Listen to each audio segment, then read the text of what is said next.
The advocate asked him, what is your name? And the name that the beggar told him was Lashkov. Clear? So now he asked him that, do you know how to read and write? He agreed.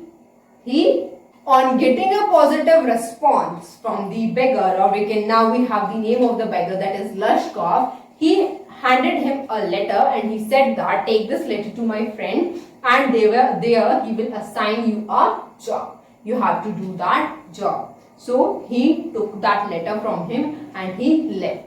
And after that day, he was not to be seen with the advocate, or with Sergey. He never met him. Clear? Now after some time, or after 2 years, what happened? One day Sergey noticed a person who is well dressed in the theater. He was paying for his tickets in copper coins. Clear? He paid copper coins in return of the tickets. And there, after paying a closer look, after noticing him for some time, of getting sure of what he is thinking, he called that person by the name of Lashkov. He said, is that you? Means, am I right that you are Lashkov, the person whom I used to assign some jobs? Are you the same person? And he inquires about his well-being. He was very delighted that the person who earlier used to be a beggar, now he is a gentleman. He is well dressed. He knows he is doing some job, obviously. That is why he is well dressed. So he answers of his well-being. So he says that, now I am working as a notary. I am working as a notary. Now who is a notary? A notary is a person who witnesses the signatures done by people on legal documents. Clear? When we sign any legal document, we obviously need some witnesses. So he is doing the job of that witness. And he is given 35 rubles a month. Now what happens? Sergey is really very delighted. He is very happy. And he tells that he feels very good that he had been able to bring an astray. And astray means astray. You can say another word for wayward. A person who had no right track for his life, who had no right point or no right destination to which one has to lead. He was roaming here and there. He had nothing specific in his life. So he is really happy that he can bring an astray on the right track. Now what happens? To his surprise, to the surprise of Sergey, Lashkov says that it was not he because of whom he had that change in himself. And to this, Sergey was really very surprised. So he says that if it was not I, then who was it? And then the beggar tells him that it was the cook. What was the name of the cook? Olga. He says that it was Olga because of whom I had this change in me. I would, if I have to show gratitude to someone, if I have to give the credit to someone for my current position, it would be Olga. Now he explains to Sergey why he is saying this. So he says that I never chopped the woods for which you paid me half a ruble. I never chopped those woods. It was Olga who chopped the woods for me. All the time she used to sit opposite to me. She used to rebuke me. She used to, in a way, we can say, scold me harshly that I will go in hell. I have no specific thing. There is no one to care for me. I should care for myself. So she used to cry all the time. She used to, in a way, scold me for my betterment, and she used to chop the woods herself. And then she used to give that credit to me. And then he says that I can't explain what hit me. I can't at all explain what was the reason why I felt like having a change in me, why I felt that I should leave the habit of drinking and be on the right path, why I felt that I should take the responsibilities, why that I should do the jobs and earn a living for myself. I can't explain that, but it was all because of her nature, because of the way she behaved with me, the way she held me, the way she sympathized with me. That was the reason that I have a change in me today. And then he says, I will never forget what she has done for me. I will always be grateful to her. And after that, he takes leave from Sergey. Takes leave means he asks that I should go now, and he departs from that place. Clear? So that is all about our story of the beggar. Clear, everyone? So now if we talk about the characters of the lesson, we have two notable characters in our lesson. One is Sergey and the another one is the beggar, or we can say Lashkov. Here we have Sergey and here we have Lashkov. So now if we talk about the characters of Sergey and the beggar, the name of the beggar is Lashkov. So let's see about the advocate first. So he was an accomplished and prosperous advocate. Clear? He had a well-to-do living. His high living status was high as compared to a normal person. So he was accomplished and prosperous. He had a keen eye. How we can say that? As he remembered that he saw the beggar earlier as well in Sardovia street. Obviously, he had keen eye. He observes every little thing that goes around him. Here, he is not ignorant to the environment he stays or to at any particular situation he is in. So he had a keen eye. Another thing is that he was short-tempered. How we can say that? Like when the beggar was trying to deny that he was there in the street, when the advocate saw him, he instantly got angry. And when he was in a way confronting the beggar, so he is short-tempered. He started to rebuke him, and he is also straightforward because whatever came in his mind, he just spoke. So we can say, though he was short-tempered, he had a golden heart. He was very soft, or he didn't have any ill thoughts in his heart. He didn't kept anything ill for anyone. So he was straightforward.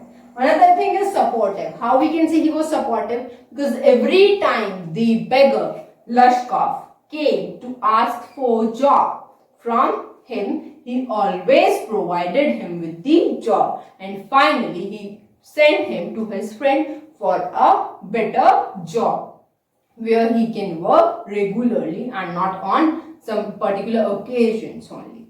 Clear? Another thing that we get to see is that he was kind. Obviously he was kind because we noticed that he was feeling guilty that he had given some hard job to the beggar. But one more thing, he was really responsible. It is not such that he had given a job. He has asked his cook that go and take him into the shed and give him the task of chopping the wood. He didn't get back to his own work. Rather, he stayed there, and through the window he saw whether he was chopping the woods or not. Clear? Another thing that we can say, something negative about him, was that he used to self-eulogize. What does self-eulogize means? He used to speak a lot about himself. Like, I helped you, I am responsible for the change that you have in yourself.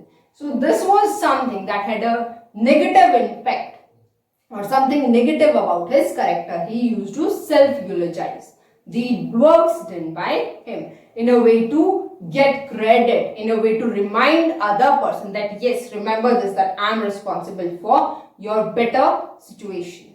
Clear? Now if we talk about Lashkov, earlier we saw that he spoke blunt lies, he disguised himself as a student expelled, or later he disguised himself as a school teacher who had been the victim of the schemings. Clear? Later we can say, next we can say he's a drunkard, because it was because of this habit of his drinking that he had to leave his job of working with the Russian choir. Clear? So it was because of his habit, and because of this habit only he was not willing to work, rather he disguised himself to gain sympathy of the people. Another thing that we can say is he lacked strength, as it was the result of his drinking habit. Because if you are having something, if you are having bad eating habits, it will certainly affect your health. Okay. Next thing is that he had no integrity. What does no integrity means? Integrity means that you are true to people, you are honest, you have some morals of yourself. We obviously say that I will not do this. It is against my morals. It is against what I consider true. So there was nothing in his character that he was honest of, or the morals that he had. Apart from these, we can say something positive about him was that he was true to his words. Like when he said to the advocate that he is willing to work but he is not getting any job. And later when the advocate provided him the job, he took that job. The next thing that we can say is his willpower to reform. As he says that something striked him seeing the cook. Something forced him to reform himself, and from that day onwards he came to the place of the advocate to search for odd jobs, and he even did those jobs. And later he finally got a job as a notary. He got the job as a notary, where he earned 35 rubles a month. Clear? So I hope the character of the two is clear to everyone. Now in this chapter, what we have seen, that one can reform easily.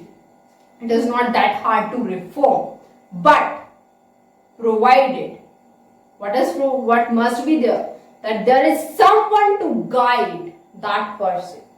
If a person gets proper guidance, gets proper directions in what way he should do, where he is going wrong, one person can easily reform himself. This is the message that we get from this chapter. And if we talk about the title, we can see everything revolves around the beggar. The beggar is the center of our story. And why not Lashkov then? Means the name of the beggar is Lashkov. Why has the name not been taken as the title? The reason is that in the middle of the chapter we got to know about his name. Earlier he was addressed as the beggar only. Okay, initially the advocate didn't know his name, and the entire things that we can say was based on his situation of being a beggar, his act of being a beggar, not just being called a beggar, rather his act of begging. Clear? Everything resulted from that act.